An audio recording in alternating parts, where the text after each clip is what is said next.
Colossenses 3, 12 a 17. Revesti-vos, pois, como eleitos de Deus, santos e amados, de ternos afetos de misericórdia, de bondade, de humildade, de mansidão, de longanimidade.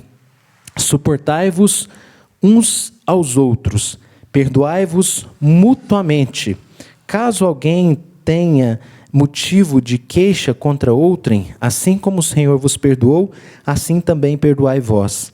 Acima de tudo isso, porém, esteja o amor, que é o vínculo da perfeição. Seja a paz de Cristo, o árbitro em vosso coração, a qual também foste chamados em um só corpo, e sede agradecidos. Habite ricamente em vós a palavra de Cristo. Habite em vós a palavra de Cristo, instruí-vos e aconselhai-vos mutuamente em toda a sabedoria, louvando a Deus com salmos e hinos e cânticos espirituais, com gratidão em vosso coração. E tudo o que fizerdes, seja em palavra, seja em ação, fazei-o em nome do Senhor Jesus, dando por ele graças a Deus Pai. Amém. Meus irmãos, quando nós trabalhamos a perícope anterior, como eu disse, no culto de domingo passado, no culto de domingo à noite, nós usamos como tema para a perícope anterior, para esse trecho anterior, do versos 5 a 11 de Colossenses 3, o tema foi mutirão da limpeza. Mas durante a exposição eu disse que poderia ser também descartando a roupa velha, ou uma mudança de roupa, trocando de roupa. Por quê? Porque neste capítulo 3 aqui, onde Paulo está trazendo as implicações e as aplicações práticas de todo o conteúdo da Epístola aos Colossenses, e quero lembrar os irmãos desse conteúdo, eu quero lembrar os irmãos que Paulo estava em prisão em Roma, e ele recebe de Epáfras a notícia de que existe uma igreja na cidade de Colossos, que Epáfras plantou essa igreja, e então Paulo toma conhecimento disso e escreve uma carta para essa igreja. No entanto, o Epáfras diz para ele que estava acontecendo ali naquela igreja uma disseminação de alguns ensinamentos que poderiam trazer prejuízo para aqueles irmãos, porque eram adições àquilo que o Epáfras, companheiro de Paulo, tinha ensinado para aquela igreja. E aí Paulo vai responder a esse problema como? Ensinando Cristo. Então, em toda a epístola de Colossenses, você encontra a centralidade da pessoa de Cristo. Por isso, este culto começou com o cântico de Colossenses 1, que fala exatamente isso, que ele é a plenitude de todas as coisas. Ele é a expressão exata do ser de Deus. Deus quis que nele residisse tudo, de modo que você não precisa do pastor Lucas, você não precisa da igreja do Alto da Lapa, você não precisa de nada além da pessoa de Jesus. Se você crê em Jesus, se uniu a Cristo, ser membro de uma igreja, ter o pastor Lucas como seu pastor, são meramente questões acessórias que fazem parte. Isso é evidência de que você caminha com Cristo. Agora, para além dessas questões, aqui nesse capítulo 3, Paulo traz as implicações do significado da pessoa de Cristo e do significado, especialmente, da nossa união com Cristo. Então, ele começa esse capítulo 3 com uma palavra de conclusão. Se você olhar para o capítulo 3 aí, ele começa dizendo o quê? Olha, portanto, logo que você se uniu a Cristo pela fé, isso traz uma implicação na sua vida. Significa que do mesmo modo você morreu com Cristo para o pecado, do mesmo modo que Cristo morreu, você também morreu. E você morreu com Cristo o velho homem, e você então ressuscitou com Cristo. E ele diz isso, olha, verso 1 do capítulo 3, se fostes ressuscitados juntamente com Cristo, então buscai as coisas do alto. Viva a partir das virtudes e das coisas do alto. E como eu disse, no capítulo, na perícope anterior, no domingo passado, eu disse que ela podia chamar, quer dizer, descartando a roupa velha. Por quê? Se você observar aí no verso 9 e 10, Paulo usa essa analogia, essa figura de linguagem para falar sobre isso que a gente está falando aqui, a nossa união com Cristo. A nossa união com Cristo representa o quê? Tirar uma roupa velha, suja, e vestir uma roupa nova, se revestir de um novo homem. E Paulo usa essa linguagem nos versos 9 e 10. Veja, meus irmãos, olha aqui o verso 9, perícope anterior, 3:9. Não mintais, porque vos despistes do velho homem. Você tirou a roupa velha, você tirou a roupa inadequada. E verso 10, vos revestistes do novo homem. No entanto, a palavra aqui para revestir é a mesma palavra grega que aparece no verso 12, revesti-vos. E essa palavra, no seu significado mais fiel à língua grega, não é revestimento. Eu até propus nas redes sociais da igreja que o tema da mensagem fosse revestimento. No entanto, o verbo grego endio, ele é, na verdade, o significado dele é mais para vestimenta, ou você se vestir. E aqui está dizendo, então, para você se vestir como algo. Como? Para você se vestir como eleito de Deus. É assim que começa, na verdade, esse verso 12. Então, eu diria que talvez um tema ideal para essa exposição bíblica fosse esse: vistam-se adequadamente, que é o título da nossa transmissão desse culto. Vistam-se adequadamente. Por quê? Uma vez que você tirou aquela roupa velha, aquela roupa anterior, aquela roupa do velho homem, né? Verso 9, vos despistes do velho homem, agora veste a roupa nova, meu querido. Especialmente nesse tempo, porque as pessoas precisam ver alguma coisa limpa nessa história. Alguma coisa limpa num país onde a sujeira é muito grande, a sujeira política que nos legou a uma condição de tragédia, de catástrofe, diante da politização de um problema por causa de interesses políticos de pessoas, de indivíduos. Então as pessoas querem ver alguma coisa limpa, e que essa coisa limpa seja a sua roupa. Afinal de contas, algumas festas chiques, né, que a gente recebe convite, estipulam até o traje, o tipo de traje que você deve utilizar ali. Existem vários tipos de traje, né? Os irmãos já ouviram falar, esporte fino, passeio completo, traje de gala.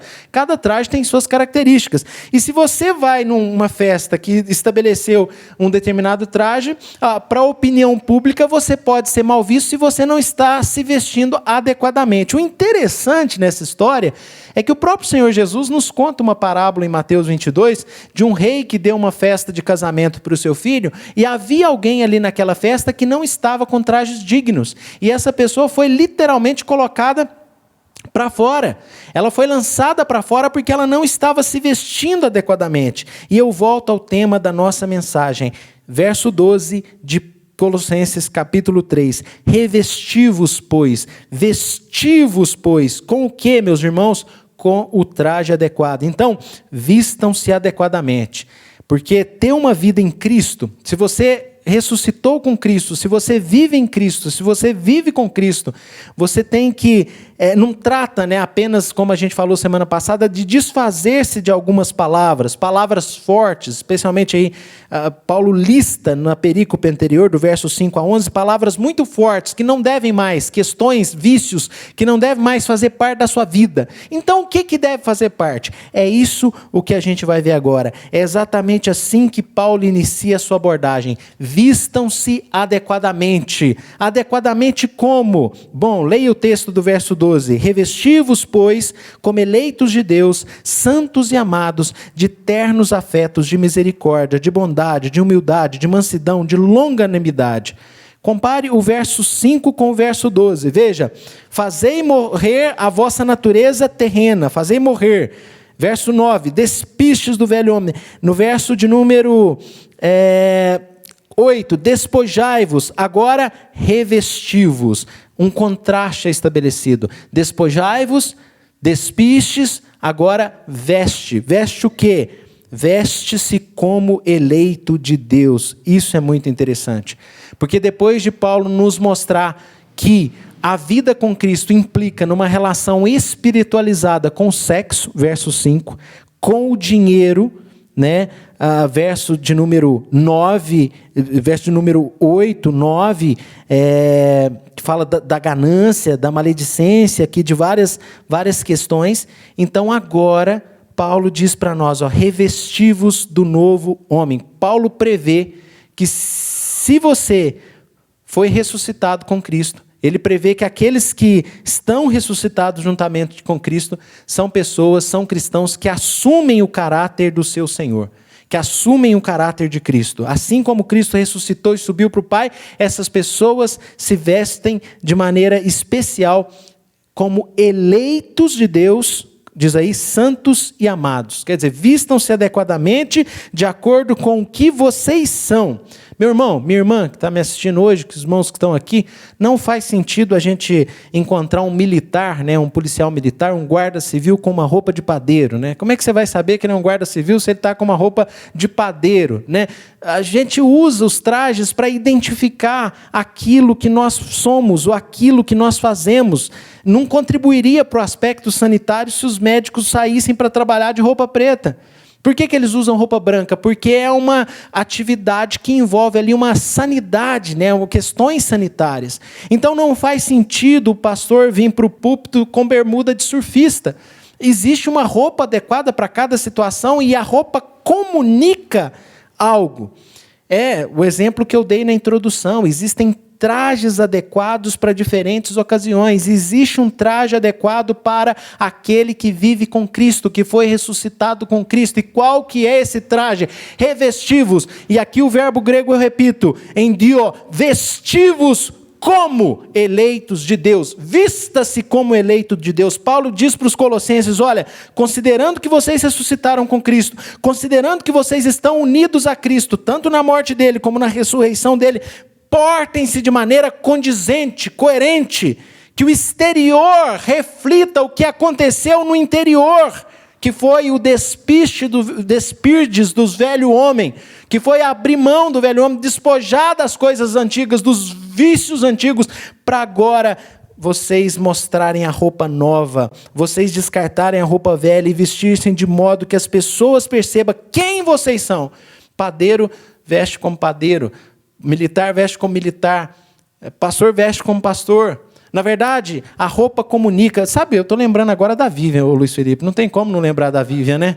Porque a Vivian, a irmã da nossa igreja, esposa do Luiz Felipe, tem aí um trabalho fascinante, brilhante, cada vez mais profundo, que se chama estilo com propósito. Quer dizer, as roupas significam, as roupas traduzem, as roupas expressam, comunicam. A relação que você tem com a sua vestimenta, ela reflete realidades que vão muito além do guarda-roupa. E aí você pode estar confundindo a história. Pastor, você está falando sobre roupa mesmo? Não, eu estou falando de coisa mais profunda. O assunto de Paulo aqui é bem mais profundo que isso, porque ele está se reportando à essência espiritual do que nós somos. E o que nós somos? Ele diz aí, vistam-se do jeito que vocês são ou como vocês são. E o que vocês são? O que vocês são? Eleitos de Deus, santos e amados. Primeiro, eleitos de Deus. Eu acho interessante, porque se você volta para os escritos bíblicos do Novo Testamento, por exemplo, 1 Pedro 1:2, né?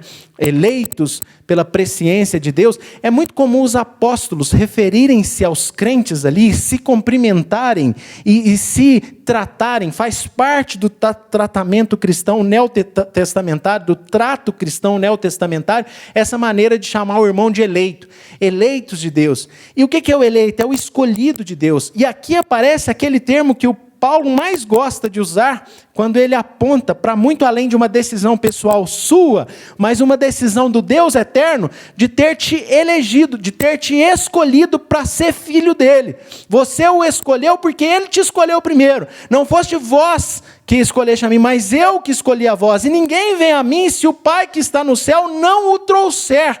Então, na verdade, aqui Paulo está nos revelando essa verdade. Você é um escolhido de Deus, então se vista, se revista com essa identidade que Deus te deu, de escolhido. E por que que Ele te escolheu? Eu não sei, porque eu não vejo nem em você e nem em mim motivo nenhum para Ele ter me escolhido para viver como alguém que ressuscitou com Cristo, com alguém unido ao Filho dele, que é santo, perfeito, maravilhoso, e Ele nos uniu a Ele pela fé que Ele nos deu. Pela fé, a fé não vem de vós, é dom de Deus, foi Deus quem te deu. Não nutra no seu coração qualquer expectativa que alguma coisa boa vem de você, porque tudo de bom vem do Deus da graça, que te visitou com a eleição. E vista-se como eleito, como Paulo diz aqui. E Paulo diz mais, além de eleito, Paulo usa aqui o termo santo, separado. Você é diferente, você não está no meio você não faz parte dessa multidão apreensiva, sem rumo, que se foca e que coloca suas esperanças, suas expectativas, suas discussões resumidas nesse plano terreno de dor, de morte, de Covid, de crise econômica. A cada dia o número de mortos crescentes e esses números frios que nos são passados trazem, claro, um impacto, mas trazem um impacto também como é que a gente começa a lidar com isso, com a ausência desse sentimento, dessa virtude com a qual o apóstolo Paulo nos diz que deveríamos estar vestidos. Nós, como cristãos, deveríamos estar vestidos com esses ternos afetos de misericórdia. É interessante que muitas ideologias políticas, sociais, criticam o cristianismo, criticam a fé, criticam a religião, mas eu pergunto o que elas podem oferecer quando você vê pessoas tratando com gracejo da morte de outras pessoas. Pessoas que colocam-se como representantes de uma ideologia, de uma intelectualidade, de uma proposta de resposta para a sociedade mais elevada, baseada na racionalidade, no materialismo, mas debocham da morte dos outros, tratam com indiferença a morte dos outros. É esse tipo de resposta, porque o nosso ensino, a nossa doutrina, fala sobre ternos afetos de misericórdia, sobre sentirmos a dor do outro, sobre sentirmos no nosso coração a miséria das famílias que perderam seus entes queridos. Nós cultivamos entre nós, cristãos, a partir dos ensinos apostólicos e principalmente do mestre, a afeição pela dor do outro. Nós não tratamos apenas como números frios que não tocam a gente. Eu achei lindo um poema de Braulio Bessa sobre a questão dos números da Covid. E ele fez um poema baseado num site que traz o nome das pessoas que perderam suas vidas nesse momento. Eu acho que esse poema reproduz com clareza aquilo que significa ternos afetos de misericórdia. Por quê? Ele diz que não há ninguém que goste de ser número. Na verdade, gente criada à imagem e semelhança de Deus, aqui um acréscimo meu, merece existir em prosa. E o poema dele, que foi musicado pelo Chico César, que foi musicado pelo Chico César, e ele diz o seguinte, olha, para que os irmãos tenham ideia, para que os irmãos possam sair do âmbito dos números frios e considerarem o que é afeto de misericórdia. Ele diz no poema: André Cavalcante era professor, amigo de todos e pai do Pedrinho. O Bruno Campelo seguiu seu caminho, tornou-se enfermeiro por puro amor. Já Carlos Antônio era cobrador, estava ansioso para se aposentar. A diva Teresa amava tocar. Seu belo piano, de forma eloquente, se números frios não tocam a gente, quem sabe, ou espero que nomes consigam tocar. Elaine Cristina, grande para-atleta, fez 3 faculdades, ganhou medalhas. Felipe Pedrosa vencia as batalhas, dirigindo Uber em busca da meta. Gastão Dias Júnior, pessoa discreta, na pediatria escolheu-se doar. Horácia Coutinho e seu dom de cuidar de cada amigo, de cada parente, se números frios não tocam a gente, espero que nomes consigam tocar.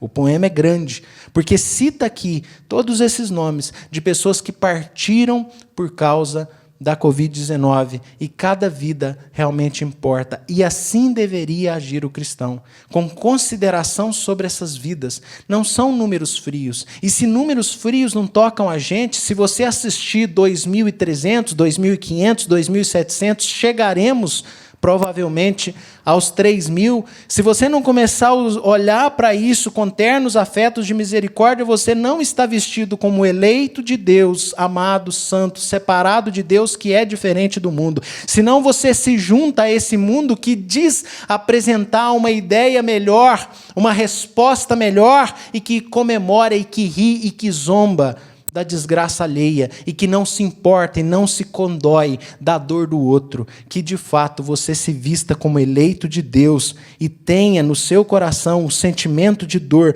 por tantas famílias que perdem os seus entes. Mas ele não fica só nisso, e eu gostaria talvez até de poder, quem sabe, declamar todo o poema para que a gente entenda que de fato não são números frios, e que os ternos afetos de misericórdia possam tocar o nosso coração a partir desses nomes. Mas Paulo fala aqui também, além dos nomes, ele fala também além dos afetos de misericórdia, Paulo vem nos falar aqui também da bondade, né? A bondade como uma dessas virtudes, a bondade como aquilo que contrasta com o que é mal, a bondade ao contrário de malícia, a bondade que vence o bem com o mal, como o próprio apóstolo escreve aos irmãos da igreja de Roma, né? Vencei o mal com o bem. E nós somos chamados para sermos esses que cultivam esse atributo comunicável. A gente aprende nas Escrituras, no Salmo 145, que Deus é bom para todas as suas criaturas e que essa virtude nós recebemos também com a imagem e semelhança de Deus que há em nós, né? Gênesis 1:26 diz que façamos o homem conforme a nossa imagem e semelhança, e alguns dos atributos incomunicáveis de Deus, Ele nos concedeu também, embora hoje pervertidos, embora hoje danificados, embora hoje tocados pela queda, a nossa bondade não é perfeita como a bondade de Deus, mas ainda assim nós temos em nós alguma bondade. Esse atributo que Deus tem, Ele comunicou conosco, né, na imagem e semelhança que Ele nos deu, e nós podemos expressar a nossa bondade, e o apóstolo Paulo diz que aquele que se veste com novo homem, aquele que é ressuscitado com Cristo, aquele que vive essa nova vida com Cristo, aquele que se veste como eleito de Deus, santo e amado, ele apresenta ao mundo essa roupa bonita que envolve também bondade, oposta à malícia. São inúmeras referências bíblicas que colocam esse contraste do bem com o mal, que vocês deixem o mal de lado e vivam como pessoas boas. Mas ele segue falando aqui da humildade também como uma virtude. Não tem como a gente não lembrar do próprio apóstolo Paulo, escrevendo para a igreja de Roma, no capítulo 12, verso 3, que ele fala que ninguém pense de si além do que convém, que na verdade nós lembremos de quem nós somos diante de Deus, que tenhamos uma autoimagem equilibrada. Isso faz parte da roupa daquele que é eleito de Deus, santo e separado. Senão, você não é santo, senão você não é separado, senão você não é escolhido. O escolhido, aquele que está unido a Cristo pela fé, ele precisa mostrar essa roupa adequada. Vistam-se adequadamente, não seja como o mundo, mas pelo contrário, que agora nós possamos mostrar ao mundo qual é o verdadeiro traje de se usar, o traje do afeto, dos ternos afetos de misericórdia, e não da indiferença, só porque o outro pensa diferente de você. A indiferença quanto a números frios. Não podem ser tratados com números frios. São pessoas que estão morrendo. E nós, cristãos, deveríamos ser esse exemplo de compaixão e misericórdia, vestindo-nos como eleitos, escolhidos de Deus, não desonrando a Deus com trajes inadequados, porque Jesus é claro, quem não estiver com traje adequado é lançado fora da festa, está lá em Mateus capítulo 22. Mas além da bondade, a humildade, como eu estou falando, né, Filipenses 2:3, Paulo fala, considerando cada um aos outros superiores a si mesmo.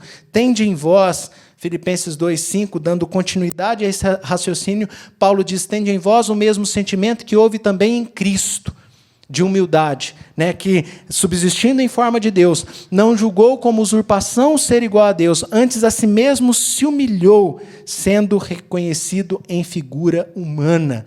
Meus irmãos, o padrão é elevado, e Paulo está nos chamando para esse padrão elevado, e o norte para as nossas vidas é esse padrão elevado, e não há resposta mais profunda para a vida humana do que se vestir do novo homem em Cristo. Não há resposta mais profunda do que a pessoa de Cristo expressa na maneira como você se veste. E aqui é evidente, como eu disse, questões muito mais profundas do que simplesmente um paletó e gravata. Estamos falando de virtudes especiais, de misericórdia, compaixão pelo que sofre, de bondade nesse momento tão crucial que as pessoas precisam mais do que nunca da nossa bondade, do nosso socorro. Nesse momento em que nós precisamos nos humilhar em favor do outro, considerando o outro superior, assim como Cristo fez. Se o seu Salvador, o perfeito homem, perfeito Deus, o Deus do céu, desceu do céu e se humilhou, quem somos nós para agirmos de maneira diferente? Paulo segue na descrição das suas virtudes, agora apresentando duas parceiras aqui no texto. Ele fala, depois de humildade, de mansidão e longanimidade. Quando eu digo que é parceiras, porque elas são muito semelhantes. A mansidão tem a ver com a longanimidade. A mansidão contrasta com rudeza, aspereza, brutalidade, enquanto que a longanimidade contrasta com ira, com ressentimento. Quer dizer, em pormenores, a mansidão é aquele toque suave de alguém que consegue influenciar o outro, ou não pela força, não pela coerção, mas por uma maneira especial e suave de agir. Na verdade, Jesus Cristo nos convida a aprender com Ele, que é manso e humilde de coração.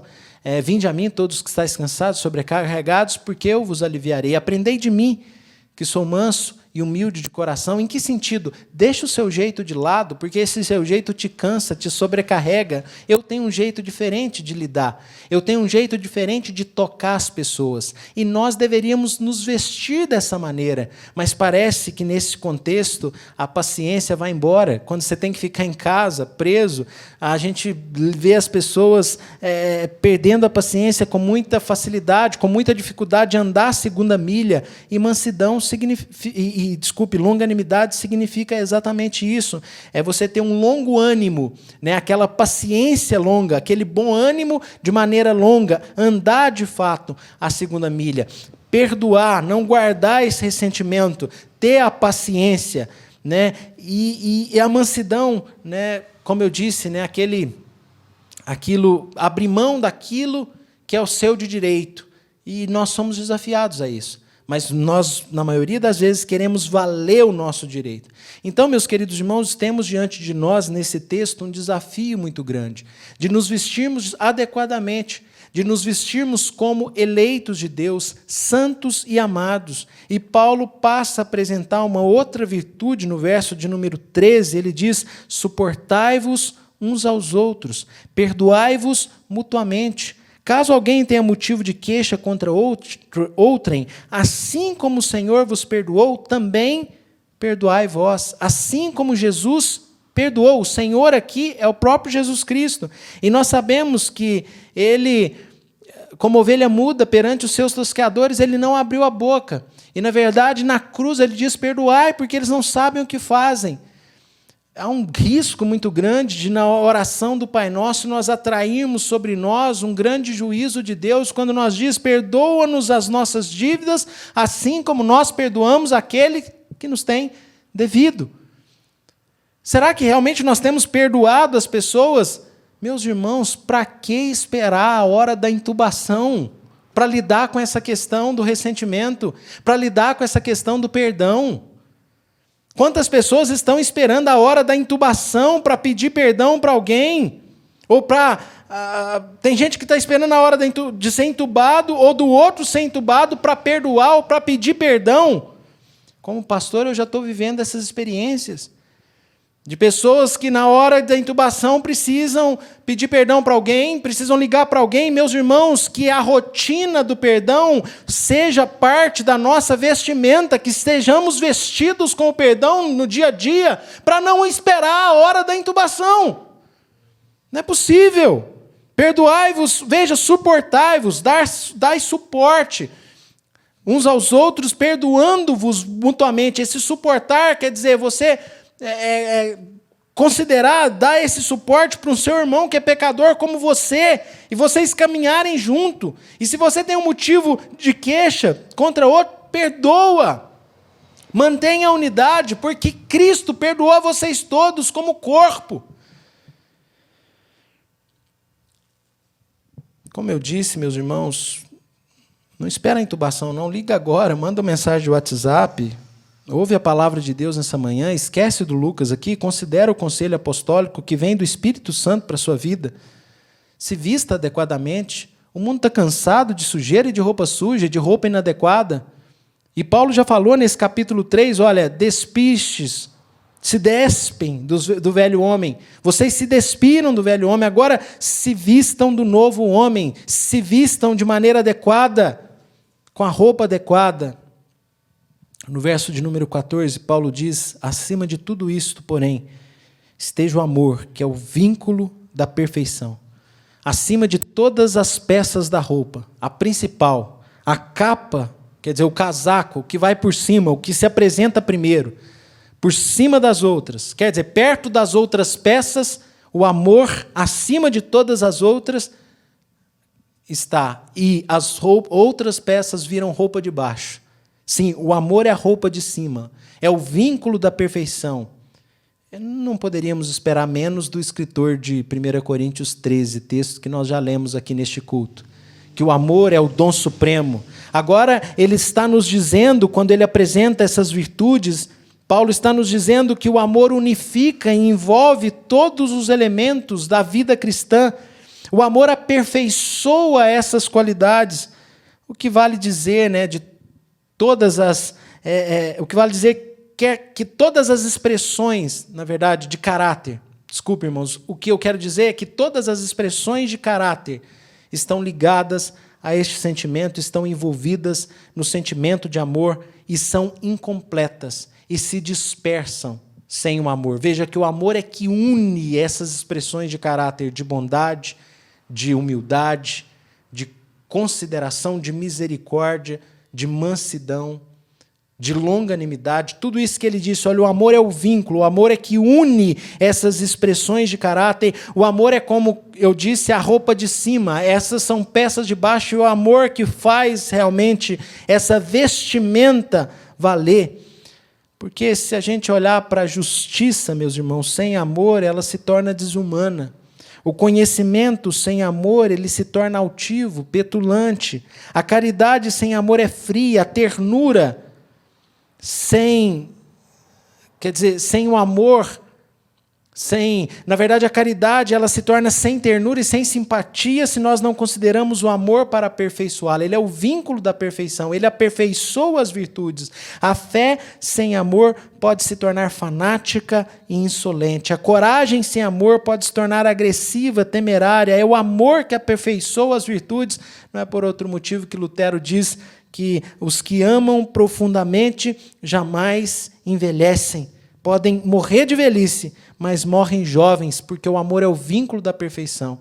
E o amor é essa capa que cobre toda essa vestimenta de um eleito, separado e amado de Deus. Uma vestimenta própria, adequada, especialmente para esse tempo que nós estamos vivendo, queridos irmãos. Olhando para o texto, depois do amor, que é o vínculo da perfeição, Paulo traz outras virtudes. Ele fala da paz de Cristo, o árbitro em vosso coração. Quer dizer, que a paz de Cristo seja aquele árbitro que julga as suas intenções. Sempre que eu falo da paz de Cristo, né, outras versões trazem aqui a paz de Deus, né, porque existem dois aspectos da paz na Escritura Sagrada, e quando a gente pensa na pessoa de Cristo. Paulo fala que em Cristo, né, pela fé em Cristo, né, lá em Romanos capítulo 5, a partir do verso 12, justificados, pois, mediante a fé em Jesus Cristo, temos paz com Deus. O que é a paz com Deus? A paz com Deus é quando você se une a Cristo pela fé, assunto que Paulo está esboçando aos Colossenses aqui, e você tem paz com Deus porque a inimizade com Deus é quebrada. Quando você se une a Cristo, morrendo com Cristo, quer dizer, você é justificado pela obra e os méritos de Cristo, o castigo que nos traz a paz estava sobre ele. Veja, o castigo que nos traz a paz. Isso é paz com Deus. Justificados, pois, mediante a fé, temos paz com Deus por meio de Cristo Jesus. Então, quer dizer, a paz com Deus estabelecida por meio de Cristo. Mas, além da paz com Deus, a Escritura fala dessa paz aqui. Essa não é a paz com Deus. Essa é a paz de Deus. A paz de Cristo. Essa é aquela que Jesus diz assim, ó, eu vos deixo a minha paz vos dou. Essa paz é a paz virtude. Você não pode desfrutar da paz de Deus se você não estabelecer primeiro a paz com Deus por meio da fé em Jesus Cristo. Você só pode ter a paz de Deus a partir do estabelecimento da paz com Deus mediante a fé em Cristo. E aqui Paulo diz que a paz de Deus, essa paz que reina em nosso coração, essa paz que é uma virtude, que é fruto do Espírito Santo, essa paz que Cristo concede, eu vos deixo a minha paz vos dou. Essa paz que é fruto do Espírito, ela deve ser o árbitro em vosso coração. As decisões norteadas pela paz de Cristo. Por quê? fostes chamados em um só corpo. Que essa paz de Cristo possa ser algo como fruto no seu coração, mas que se expresse na comunhão do corpo de Cristo. Que na sua decisão em relação ao outro, que o último fator final, que o árbitro, que o juiz, seja a paz de Cristo. Acima de tudo, eu não quero valer o meu direito, voltando à ideia de mansidão. Não é, mas o direito é seu, você está no seu direito. Não é esse o mais importante para mim. O mais importante para mim é a paz de Cristo. É a paz entre nós. Somos chamados a vestir-nos como eleitos de Deus que são diferentes do mundo, separados, amados, como diz o verso 12. Estou enfatizando, revesti-vos, vesti-vos como eleitos de Deus. E ainda aqui no verso de número 15, nós temos uma última expressão. Sede agradecidos. Além da paz de Cristo como uma virtude, a gratidão. A gratidão é como alguém que está com Cristo, que vive com Cristo, que se veste como eleito, expressa na sua vida. Ele é grato a Deus. Ele aprendeu a ser grato a Deus. Ontem nós falávamos, o grupo de jovens reunido remotamente, infelizmente, por causa desse contexto, e nós falamos da luz da natureza. Que luz da natureza? Nós percebemos a bondade de Deus na própria criação, sem necessidade nem da Escritura Sagrada. Porque Deus se revela de modo tão especial na sua vida, ainda mais especialmente nesse momento. Temos tanto que agradecer a Deus quando vemos pessoas que estão doentes, outras pessoas que estão entubadas, outras pessoas que têm pessoas queridas entubadas, pessoas queridas doentes, e você está com saúde, você está na sua casa, você está assistindo esse culto, você já tomou o seu café da manhã, enquanto pessoas que não podem sair para trabalhar estão com seus armários vazios, estão sem condições de comer. E não bastasse isso, podemos ver a bondade de Deus expressa. Quer dizer, poderia falar tanto da bondade de Deus. Ontem nós focamos no cuidado de Deus em nos darmos alimentos com sabores diferentes. Biologicamente falando, você precisa de proteína, carboidrato, gordura, e isso não precisa ter sabor, são substâncias. Atletas usam pastas ali balanceadas e nutrem o seu corpo através delas. E Deus poderia deixar os alimentos dispostos para nós, simplesmente para nutrir o nosso corpo e nos manter com vida. Mas quando você pensa nos diferentes sabores que Deus providenciou para as proteínas, para os carboidratos, quer dizer, quantas variedades de frutas, quantas variedades de carne, quantas variedades de sabores. E quem está com Covid aprende a agradecer a Deus quando perde o paladar. E percebe que uma coisa tão pequena e você deixa de agradecer a Deus. Mas quando você fica sem paladar, 1 semana, 2 semanas, 3 semanas, você percebe o quanto é especial esse sentido que Deus te deu entre os 5 sentidos, esse sentido que Deus te deu do paladar, o outro sentido do olfato, o cheiro, os aromas, as matizes. Aprendamos a viver agradecidos pelo que temos, pelo que somos, pelo que Deus tem feito em nós. E assim que se veste um eleito de Deus. É muito especial nós abrirmos a palavra de Deus e pensarmos em coisas do alto como essa. O texto segue dizendo no verso 16, sobre 2 outras virtudes, a sabedoria e a piedade, quer dizer, o temor a Deus. Habite ricamente em vós a palavra de Cristo. Cristo é o centro, Ele fala no verso 15 da paz de Cristo, agora ele fala da palavra de Cristo, porque Cristo tem sido o centro dessa epístola. A fonte é Cristo, a fonte da paz, a fonte da palavra. Instruí-vos e aconselhai-vos mutuamente em toda sabedoria. Aquele que se reveste como eleito, santo e amado de Deus, expressa na sua conduta e parte da sua roupa, a sua expressão externa que comunica algo para as pessoas é sabedoria. Não é um insensato, um tolo. Como eu disse, basta nos aprofundarmos no conhecimento da palavra que veremos como mais sublime é a resposta que nós temos ao mundo. A resposta é Jesus, revelado na Escritura. E porque a partir de Cristo, e numa comunhão verdadeira com Cristo e com o Espírito Santo, podemos apresentar essa roupa diferenciada ao mundo. Sabedoria. Sabedoria no que fala, sabedoria no que faz, sabedoria na nossa caminhada diária. E ele completa dizendo: louvando a Deus com salmos, hinos e cânticos espirituais, com gratidão em vosso coração. Repete novamente a questão da gratidão. Isso são várias virtudes que o apóstolo Paulo procura nos apresentar aqui nesse texto, mostrando quais são ou como são vestidos os eleitos de Deus, separados e amados. É assim que eles se vestem. Eles se vestem com ternos afetos de misericórdia, com bondade, com humildade, com mansidão, com longanimidade, com perdão, com amor, com a paz de Cristo, com a sabedoria, com a piedade diante de Deus. Louvando a Deus com salmos, hinos e cânticos espirituais. É evidente que muitas teorias têm sido desenvolvidas a partir dessa expressão, salmos, hinos e cânticos espirituais.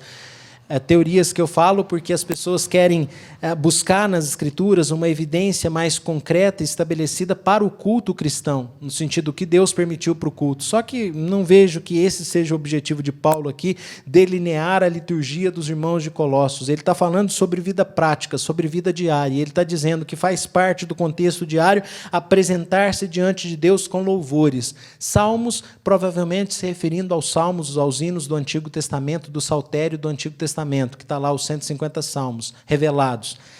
Hinos, provavelmente a inódia cristã neotestamentária, quer dizer, os cânticos revelados por Deus, que alguns estão nas Escrituras.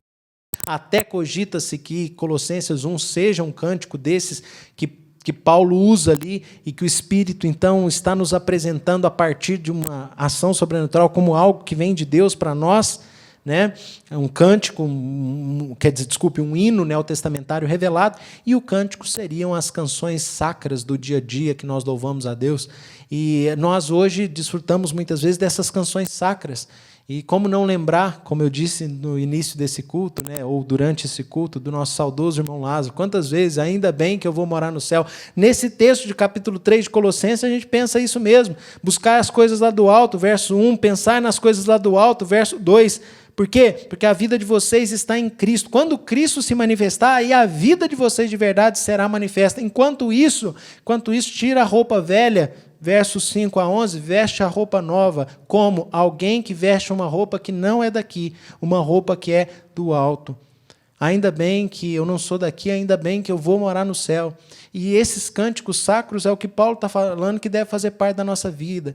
Essa alegria expressa em canções que fazem parte dessa vestimenta do eleito, do santo, do amado de Deus, verso de número 12. E diante de nós temos um texto tão rico, diante de nós temos um desafio tão grande, e tão coerente, e tão pertinente, e tão especial para esse tempo, em que as lutas, as dificuldades, a condição do mundo humana, em todos os sentidos, carecem de pessoas do alto, que tragam um padrão mais elevado, que considere, como eu disse, com misericórdia, os números absurdos de mortos nesses dias, os números de doentes, que considere com bondade as pessoas necessitadas nesse tempo de escassez, carência, quebradeira, que considere com humildade, que abra mão de si mesmo em favor do outro, que não fique assumindo uma posição superior, pelo contrário, se coloque de maneira, com o mesmo sentimento que houve em Cristo, se humilhando, mansidão, de uma maneira suave, um toque suave em tanta brutalidade, num tempo tão violento, longanimidade, paciência, como eu disse, perdão, amor, paz, sabedoria, temor, gratidão. Essa é a roupa do eleito de Deus. Tem maneira melhor de terminar esse texto, não? Paulo diz no verso 17, tudo o que fizerdes, seja em palavra, seja em ação, fazei em nome do Senhor Jesus, dando por ele graças a Deus. Fazei em nome do Senhor, por quê? Porque você está vestido do Senhor. Um novo homem que se refaz para o pleno conhecimento. Verso 10, a imagem de Deus sendo restaurada em você. A imagem sendo renovada. Sabemos que Deus nos criou com uma imagem especial, original, lá no Éden. Fez Deus o homem e a mulher a sua imagem. Façamos o homem a nossa imagem. Gênesis 1, 26. No entanto, essa imagem foi pervertida pelo pecado. O aspecto estrito dessa imagem, a santidade foi totalmente perdida. Mas aspectos amplos, né, aspectos latos ficaram. Quer dizer, nós estamos falando sobre ele, por exemplo, a moralidade, a bondade, né, a intelectualidade, a bondade como parte da moralidade, a intelectualidade, a moralidade, intelectualidade, quer dizer, a espiritualidade, quer dizer, questões que foram corrompidas pela queda, características humanas que foram corrompidas pela queda, mas não foram totalmente perdidas. Estão em nós, deturpadas pelo pecado, mas estão em nós. E aquele que está em Cristo, ele se reveste do novo homem que se refaz para o pleno conhecimento, verso 10, segundo a imagem daquele que o criou, uma imagem que está sendo renovada. É evidente que essa ainda é uma condição anterior àquela que será estabelecida quando Cristo vier. Aí, verso 4, quando Cristo, que é a nossa vida, se manifestar, vós sereis manifestados. Como? Com ele em glória. Qual glória? A glória da incorruptibilidade. 1 Coríntios 15. O que é corrupto se revestirá de incorruptibilidade. O que é impuro se revestirá de pureza. O que é carnal se revestirá de espiritualidade.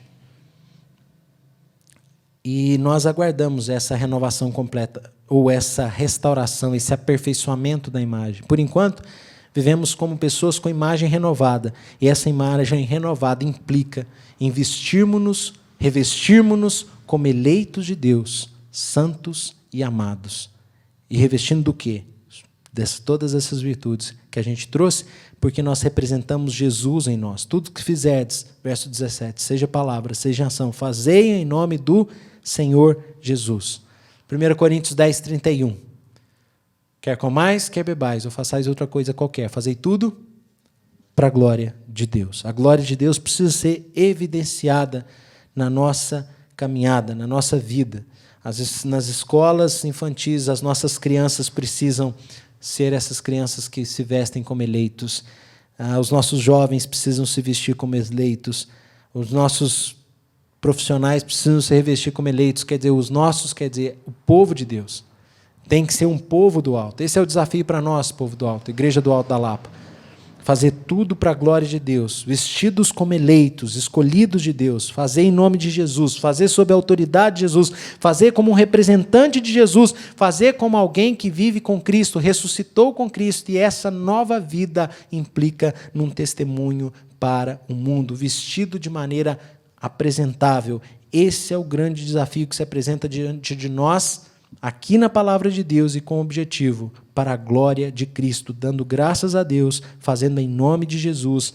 Essa é a mensagem que Deus preparou para nós. Querido povo do alto, eis o desafio nosso: fazer tudo para a glória de Deus, vestidos como eleitos de Deus, santos e amados. Essa é a resposta que o mundo precisa, que esse mundo em crise precisa.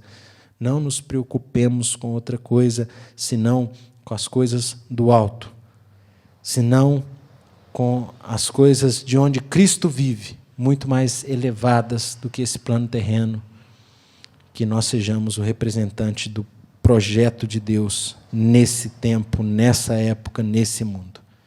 Amém.